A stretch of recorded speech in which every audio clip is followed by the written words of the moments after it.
tema confiança legítima em jurisprudência permite, né, professor Renato, a abordagem que eu quiser.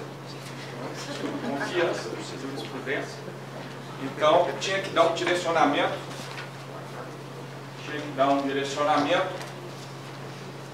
de como abordar esse tema. Eu falo que talvez a justificativa de falar de pé demonstre um pouquinho disso. Vocês viram que eu usei de um precedente, que eu falo, que não tem qualquer fundamentação para vir aqui para falar de pé. Quando, na realidade, assim eu farei, porque se eu não estiver próximo da apresentação, eu perco o roteiro todo, se eu não tiver. Então, essa é a realidade da palavra e de como a gente pode utilizá-la para discutir jurisprudência constitucional tributária. E um pouco da reflexão talvez seja exatamente para a gente tentar entender se existe confiança, segurança é a pena do professor Bejo, quando a gente estabelece a discussão tributária em jurisprudência. E falo isso por quê? Dentro da discussão anterior. O tema do Congresso, 30 anos. Para onde iremos? Mesmo depois da apresentação, confesso que ainda não sei. Dentro do tema do painel, litigiosidade. Acho que ainda teremos uma série de problemas para discutir litigiosidade. Por uma questão muito simples, começando com a confiança, que é a base do tema discutido. Eu trouxe aqui dois referenciais importantíssimos, considero. Primeiro, o professor Nicolas Luhmann. Por quê? O professor Luhmann, sociólogo, também formado em Direito, mais de 300 obras escritas, uma referência, e ele trabalha uma teoria geral de ações sociais. E parte exatamente da confiança, e da confiança para chegar também na sua base de teoria de sistema fechado do direito, por uma questão simples. O que é confiança? Confiança é aquilo que a gente tem em relação às pessoas ou às estruturas em relações jurídicas, quanto a uma observância de transparência nas suas condições. Começou a ficar complexo, né? Esse é uma série de palavras que eu não posso ficar aqui o dia inteiro usando de maneira indefinida, porque eu vou chegar numa questão óbvia. Confiança só se tem quando eu tenho nessa transparência uma forma de evitar ou reduzir a complexidade das relações sociais. Então, por isso que o direito é pautado em confiança. Porque o dia que o direito não for pautado em confiança, eu não tenho condição de estabelecer relações saudáveis e relações estáveis que se espera dentro de um sistema jurídico. E a professora Isabel, tratando isso dentro do direito tributário, na sua obra, que foi de professora titular da UFMG, ela deixa isso muito claro dentro do direito tributário. De que forma? A confiança se discute em relação ao cidadão contribuinte. Por uma questão óbvia, dentro dessa estrutura da segurança. Porque quem estabelece o sistema normativo é o Estado. E como diria o professor Kelsen, o Estado é o próprio direito. Quem constitui e cria o Estado é o sistema jurídico, é o texto constitucional. Então, quando eu falo em segurança jurídica e a confiança como base da sua argumentação, se dá exatamente para delimitar uma ação do Estado em relação ao cidadão para pautar essa ideia própria da confiança. E por isso que ela desenvolve na sua tese exatamente a necessidade de que, para diminuir litigiosidade entre fisco e contribuinte, nós precisamos ter confiança e segurança jurídica. Então é dentro dessa premissa, não gosto muito dos círculos concêntricos, né, mas normalmente que se utiliza, quando eu vou falar em Estado de Direito, necessariamente eu tenho que falar de segurança jurídica e a confiança está atrelada a essa ideia de segurança. E quando eu tenho a segurança jurídica, né, aqui há um parênteses, que eu lembrei de um amigo, juiz federal, que me chamou para trocar uma ideia. Eu indeferia inicial, advogado de 90 e tantos, advogado conhecido, etc., no inicial de mandado de segurança. Eu falei, por quê? Eu indeferia inicial porque ela tinha 90 laudas. Quem tem que demonstrar direito líquido e certo em 90 laudas é porque não tem direito líquido e certo. Aí eu fiquei com isso na cabeça quando eu comecei a pensar e escrever um pouco sobre segurança jurídica. Vou escrever, E aí, perdoa o professor Heleno Torres, grande amigo, o professor Humberto Abda, duas obras espetaculares sobre segurança jurídica, que a maioria concorda, né? Conhece e são fantásticos. Quem gasta 700 para falar que é segurança jurídica, eu já fico com medo se tem segurança jurídica. Né? Por quê? Porque segurança jurídica, assim como confiança, é algo simples. Quando a gente tem segurança jurídica, quando eu tenho coerência e estabilidade do sistema, é quando eu espero que a relação transparente seja pautada naquilo que está previsto na lei, normativamente, de forma simples. Por isso que a legalidade normativa é a maior expressão que considero de segurança. E o professor Fábio, aqui não é a legalidade estrita. Vocês já viram muitos, hoje o pós-positivismo é a moda, né? Então vários professores falam, positivismo não resolve nada porque o pessoal fica pegado à legalidade, lei, letra da lei, isso é fake news. Isso não é positivismo. Positivismo não é literalidade, não é subsunção, não é operação matemática. O direito trabalha com linguagem. Ao trabalhar com linguagem, é natural que a gente tenha divergências jurídicas e divergências de interpretação. E por isso que eu destaquei um acórdão, talvez de propósito pelo autor do acórdão, o ministro Gilmar Mendes, falar de segurança, visa proteger preconceito que eles estão fazendo. Visa, correto, estou colocando, porque é perfeita a colocação do ministro Gilmar Mendes, visa proteger o indivíduo de um direito de reação contra um comportamento descontínuo e contraditório do Estado. Está em perfeita harmonia com o que a professora Isabel colocou. Por quê? A segurança, a ideia da confiança, busca delimitar a ação do Estado em relação a quem? Ao contribuinte, ao cidadão. Especialmente se eu tiver um Estado democrático de direito, que isso é premissa dele. E dentro dessa linha, peguei segurança jurídica no STF. Na PUC, nas nossas discussões do mestrado e doutorado, propõe sempre um desafio. Tentem construir um conceito na jurisprudência do STF, do STJ ou de qualquer tribunal. É impossível. Por quê? Segurança jurídica no STF, genérico. E aqui Rosa veio. Esse caso da Lei Complementar 118, um caso que nesse ponto, correto. Lembra, a Lei Complementar tentou dar interpretação retroativa à questão da aplicação da prescrição. Ela falou, eu não posso ter retroatividade em relação a isso. Por quê? Porque senão eu quebro a proteção da confiança e a garantia de acesso à justiça. Está aqui um conceito de confiança, uma base utilizada pelo STF em confiança e segurança jurídica. Ministro Fachin, e aqui em relação ao ICMS-ST, o que ele entende? Condicionar a presença, aqui é na modulação dos efeitos, ele faz a modulação dos efeitos, condicionar a presença de quê? De interesse social e segurança jurídica. Explica o que é segurança jurídica? Não. Mas por quê? Porque há relação de causalidade entre a mudança do entendimento jurisprudencial e a adoção da técnica de superação. O que foi o ICMS-ST? Chegou-se, finalmente, o Supremo falou, estou errado, que é uma raridade. Mudou a decisão do ICMS-ST, só que ao invés de falar assim, vamos equacionar todas as relações jurídicas baseadas numa lei inconstitucional, ele falou, não, vamos modular efeitos. Está errado, daqui para frente, quem já ajuizou a ação tem direito, eu vou voltar na questão da modulação, quem não tem,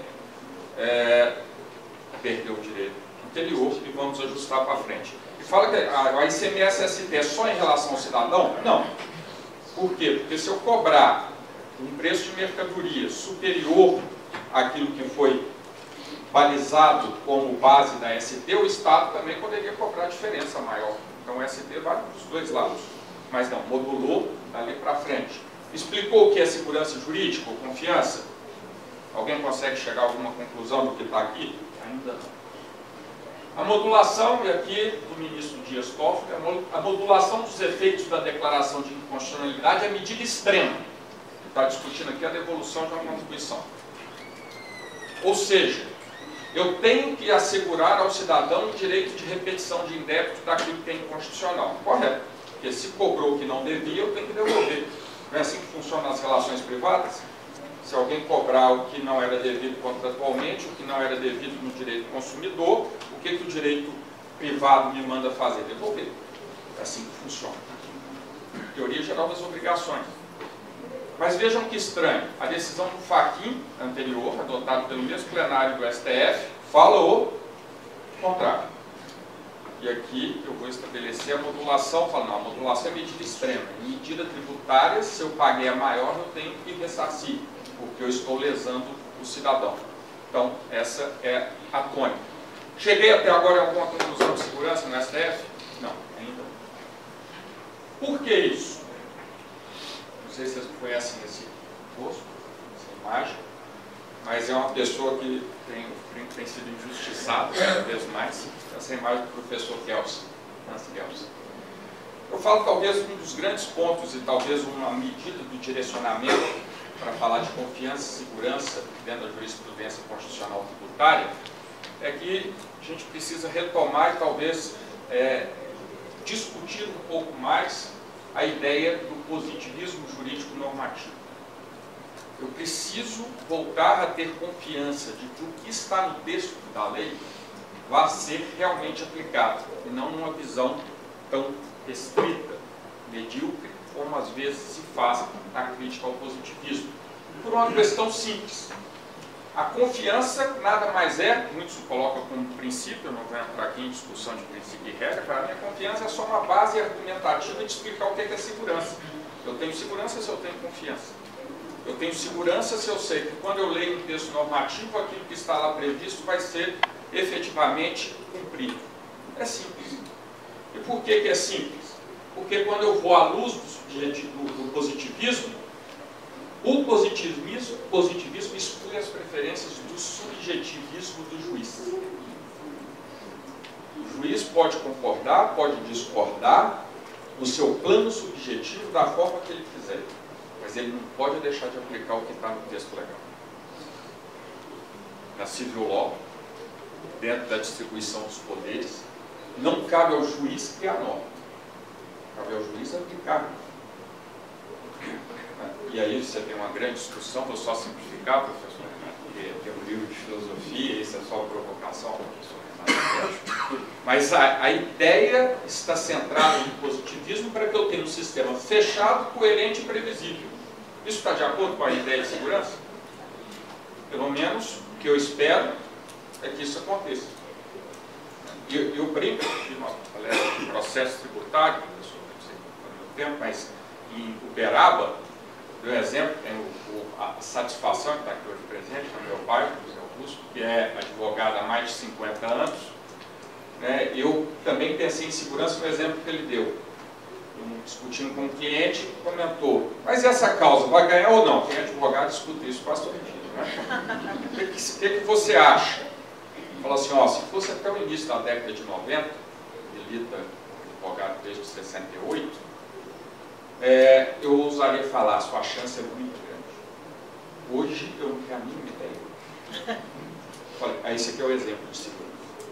Ou da falta dela, que é o que nós vivenciamos hoje, para mim, uma visão pessoal, dentro da relação daquilo que o Poder Judiciário realiza. E por que isso? A justiça é cega, mas não muito, né? Aí eu consegui achar pelo menos uma imagem da justiça só com meia tampa. Por quê? Porque não é a justiça do Gilmar, que vocês criticaram no início, não fui eu. Não é a justiça do Toffoli, porque ele era advogado do PT. Não é a justiça do Gilmar, que era do Fernando Henrique. Não é a justiça do Lewandowski, não é a justiça do Marco Aurélio, que era primo do Collor, não é isso que todo mundo fala. A justiça é da lei, é do sistema. Num Estado democrático foi aquela que nós poucos escolhemos. É essa a função que a gente espera dos magistrados, especialmente do STF, que vão, no final, balizar em sistema de jurisprudência constitucional tributária aquilo que se aplica, aquilo que nós, cidadãos contribuintes, estamos ou queremos observar em relação a essa questão. Então, quando a gente chama da volatilidade da jurisprudência, ou o famoso vai e vem, você não sabe, né, ou você tem jurisprudência para todo gosto, igual tinha a regra hermenêutica para justificar qualquer posição, ou crime. Falo, ativismo judicial é a interpretação proativa, isso o Barroso gosta bem, está na obra, em relação à sua realização. embora tente maquiar um pouco essa questão. Politização do judiciário. A nova linha do pós-positivismo trabalha nessa questão. A América Latina toda e os Estados Unidos trabalhando a ideia do constitucionalismo baseado na politização. Não bastava trazer moral e valores axiológicos para dentro de um sistema normativo, agora eu também trago valores políticos. No Brasil, então, já não chega em lugar nenhum. Com 30 partidos é possível você discutir politização e direito, como tem se feito fora da base acadêmica, fora do Brasil. Falta de coerência jurisprudencial. O que isso acarreta? Acarreta, só para sintetizar no último slide, insegurança jurídica. Quando eu caio, e não importa o tipo de argumento que eu utilizo, numa decisão que não reflete exatamente aquilo que parece ser, embora o argumento de quem faça ativismo sempre é que está pautado na lei nem tanto, mas em princípios com certeza, esquecendo que existem outras regras no sistema que não são princípios, ele traz uma abertura que permite que o judiciário decida do jeito que ele quiser. Por isso que quando a gente pergunta hoje, eu vou discutir um tributo novo, ou vou discutir uma questão, eu consigo ter uma previsibilidade do que vai acontecer no judiciário? Não. Qual que é o resultado disso? Litigiosidade. Então, talvez o maior causador, coloca na fazenda pública, né? O procurador também, a gente sofre isso na pele. Coloco sempre na fazenda pública. Ela é a que mais litiga, ela é a que mais litiga. Mas quem faz a lei não é a fazenda pública, é o legislativo. Quem julga ou demora a julgar é o judiciário. Então, o sistema tal qual funciona, talvez seja o maior causador de litigiosidade dentro do sistema. Aí eu trouxe o IPI, não sei se todos conhecem, mas você tem a grande discussão que esperavam era IPI na importação. Para quem não vai industrializar, vai só revender. Qual que era a jurisprudência que vinha se consolidando? Hoje não posso falar mais em consolidada, ela vem se consolidando, porque uma hora tudo pode acontecer, ou pode mudar, fazer a propaganda da Band em 20 minutos, tudo pode acontecer. Então, dentro da ideia do IPI, todo mundo já esperava. Aquela enxurrada de ações, vai ganhar, vai ganhar. De repente, o que acontece com o STJ? Antes e depois. Esse é o cenário do judiciário. Era assim, vira a chave, e a gente nem sempre sabe por quê, e o IPI é a segunda vez que isso acontece, porque a gente poderia trazer aqui o caso do crédito presumido de IPI, de isenção, alíquota zero, o Supremo reconhecia que podia, aí quando teve um argumento jurídico inquestionável da AGU, que era o rombo é de 400 bilhões, esse argumento jurídico é inquestionável. Aí o Supremo foi e mudou de posicionamento. Então não aconteceu diferente quando a gente fala de IPI. E a modulação de efeitos talvez seja um dos tópicos mais complicados da jurisprudência constitucional recente, atual. Por quê? Porque vai ser julgado um caso do Supremo.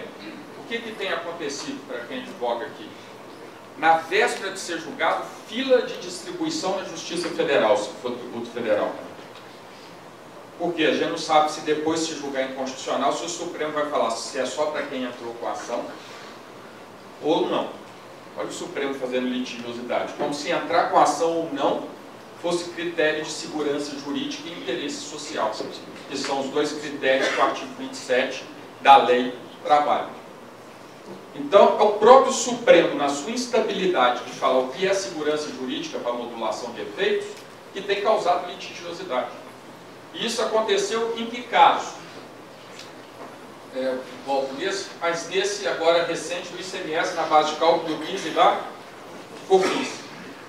Não vou entrar no mérito do caso, melhor não, advogado. Mas, já que o Supremo falou que é inconstitucional, está todo mundo esperando o quê? Devolução. Mas vocês lembram da jurisprudência anterior do Fachin? Mas será que vai ser devolução só para quem entrou com a ação? Ou a devolução para quem praticou o fato gerador? Ou qual que vai ser a novidade, que agora tem modulação com efeitos prospectivos? Não, só vai valer daqui 6 meses, 1 ano, o Supremo normatiza do jeito que ele quiser. Ninguém sabe o que vai acontecer. Resultado, fila na porta da Justiça Federal para entrar com a ação. E aqui a base do julgamento do ICMS de benefícios fiscais. E nesse ponto, corretamente, o Supremo modulou os efeitos. Por quê? Qual que era o interesse protegido aqui? Estado fazendo guerra fiscal indevidamente, benefícios fiscais concedidos indevidamente, Estado de Minas com prejuízo, tudo agora com a lei complementar 160 se equalizou, todo mundo teve que entrar na guerra fiscal, de certa forma. Mas o que interessa aqui? Se o benefício inconstitucional que foi concedido, mas que foi seguido, porque havia uma norma, pelo cidadão contribuinte, tivesse que ser pago retroativamente por uma culpa do Estado, de briga entre Estados, quem que estava sendo afetado? O cidadão contribuinte. Por culpa de quem? Do Estado. Seja o Estado legislador, seja o Estado fazenda, executivo, aplicador, seja o Estado judiciário, que podia ter resolvido isso há 20 anos atrás e não resolveu. É o Supremo Tribunal Federal. Então o Supremo fez bem, eu preciso preservar o interesse de quem? Do cidadão. Porque na ineficiência de qualquer uma dessas partes de Estado, quem não pode sofrer o prejuízo é o cidadão. Mas eu consigo pautar nisso uma ideia consolidada de segurança jurídica para discutir modulação de efeitos? Não. Então, na base, isso ainda não acontece. Já ouviram falar da teoria da Kachanga, não? Eu coloquei, eu pensei em não colocar. Conhece ou não? Sugiro a leitura do texto, professor Lênio Streck. Professor Lênio, acho que muitos conhecem. E acabei de publicar um artigo com o Vitor, exatamente trabalhando a teoria da Kachanga em matéria tributária. O que é a teoria da Kachanga? Duas pessoas começaram a jogar baralho. Aí falaram, nossa, que vai jogar, você conhece o jogo da Kachanga? Eu conheço. Aí a pessoa ficou sem graça de falar que não conhecia, quais eram as regras, começou a jogar, aí um bate uma carta, outro bate outra, aí de repente ele, Kachanga, ganhei. Aí ele falou, ele fez dupla, aí quando ele fez duas duplas, ele bateu. Aí, vamos outra rodada? Vamos, vale tanto. Começaram a segunda rodada, o adversário fez duas duplas, vou ganhar, e de repente o cara, Kachanga, bateu de novo, ele tinha uma trinca. Então o negócio agora é fazer trinca, parecendo pouco, mas é Kachanga. Então, vai fazer a trinca. Aí, vamos na próxima rodada? Vamos, vale tudo, combinado. Tudo que você perdeu, mais tudo que eu tenho. Vamos pro jogo. Aí o cara faz a trinca com dupla e bate o adversário, Kachanga, ganhei tudo. Aí vem o outro e fala, Kachanga real, eu tenho uma sequência. Resultado, ele nunca sabia qual era a regra. Então a Kachanga é a própria imagem, o professor Lênio Streck conseguiu apresentar isso de forma muito feliz, é a própria imagem do judiciário, vou poupar para o Renato, do STF, que eu digo que o professor Renato foi nomeado para o STF, juiz federal, o professor Fábio, a gente já não vai ter mais esse tipo de problema, eu tenho certeza. Então a teoria da Kachanga é o que baliza hoje um pouco do espírito da ideia da confiança e da segurança em matéria de jurisprudência constitucional tributária. Aí eu trouxe mais um exemplo disso para caminhar aqui para o fechamento, que foi a questão da repetição de indébito e o prazo de 5 anos. Ó, quem ajuizou era 5 mais 5, todo mundo lembra da tese da prescrição? 5 mais 5, então teria 10 anos para repetição de indébito, naquela ideia dos 5 anos da homologação. De repente, não, vão ser 5, ótimo. Mas 5 só para quem ajuizou a ação, tem 10. Quem não ajuizou a ação não tem 10. E isso veio consolidado também depois, nessa decisão sobre prescrição e decadência, que resultou na súmula vinculante número 8. Relatoria do ministro Gilmar Mendes.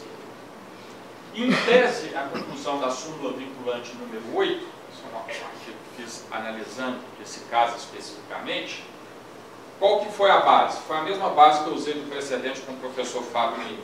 Ele fala assim, ó, nós todos já discutimos isso, não tem nenhuma decisão do STF, nós todos já discutimos, já sabemos, já conhecemos, então a partir de agora vai ser assim, essa é a segurança e eu aplico e vamos simular e justificar a criação da súmula número 8. Ela foi baseada na segurança jurídica. Eu desafio alguém aqui pegar a súmula número 8, ler os seus precedentes e criar um conceito de segurança jurídica na base do Supremo Tribunal Federal. Impossível. Então, caminhando para o fechamento, eu falo que é impossível conseguir construir conceito de confiança e de segurança jurídica na jurisprudência constitucional tributária. Por isso que eu não sei para onde nós vamos. Para falar, se eu for discutir ICMS na base de cálculo do PIS/COFINS, ISS na base de cálculo do PIS/COFINS, ICMS e ISS no lucro presumido, que é baseado em faturamento, ISS nas contribuições baseadas em faturamento, não é essa agora toda a discussão decorrente. Então eu poderia pegar aqui N casos de direito tributário recentes, passados, pendentes de julgamento em repercussão geral. Em qualquer um deles, o desafio é alguém falar assim, o resultado vai ser esse, com base em precedentes do Supremo Tribunal Federal. Por quê? Porque é impossível fazer. Eu não sei qual que é a base de confiança e de segurança que o Supremo trabalha. Se eu não sei, e aí vem a função da jurisprudência, se quem aplica e delimita o que é o sistema jurídico, porque na sua divergência cabe ao Judiciário ou ao STF em matéria tributária falar o que é, e não criar alguma coisa, mas falar o que é. Essa é a função dele, dentro do sistema. Se eu não sei o que ele vai fazer, eu consigo ter estabilidade, coerência dentro do sistema? Não, se eu não tenho confiança e também não tenho segurança jurídica. E essa instabilidade decorrente de todos esses problemas que são próprios da função da jurisprudência é que resultam na litigiosidade ou da maior litigiosidade tributária dentro do nosso cenário atual. E muito disso, não poderia deixar de alfinetar, vem em decorrência da não adoção de um sistema positivista, normativista, e pelo uso, dentro do pós-positivismo, dos critérios metajurídicos e indeterminados. O que é isso? É usar plano político, valorativo, axiológico, para falar o que é justo. O professor Ávila, todo mundo assistiu na abertura, ele foi muito contundente, não é isso? Com relação à competência tributária e que isso tem estabilidade. Perfeito? Mas eu faria a ele uma pergunta. Vocês conhecem o pé do sofá no livro dele, Teoria dos Princípios? Por quê? Porque ele admite superar a regra para se atingir um sistema justo. Quando eu supero a regra sob o pretexto de justiça, a primeira coisa que eu pergunto é, justiça de quem? Porque para mim a única justiça que gera coerência e estabilidade é a justiça normativa. É o que está na lei. Eu não posso superar o que está na lei a não ser por uma mudança legislativa. E não por criação com base em princípios, em postulados, em valores que eu não consigo dimensionar, como acontece com a doutrina de Alex, na doutrina de Dewey, ou na doutrina de qualquer pós-positivista que busca abertura. Eu só consigo ter a segurança, e aí a palestra seguinte é a segurança jurídica com o professor Renato, e deixo a provocação. Querem confiança e segurança? Só o positivismo normativista pode oferecer. Obrigado a todos.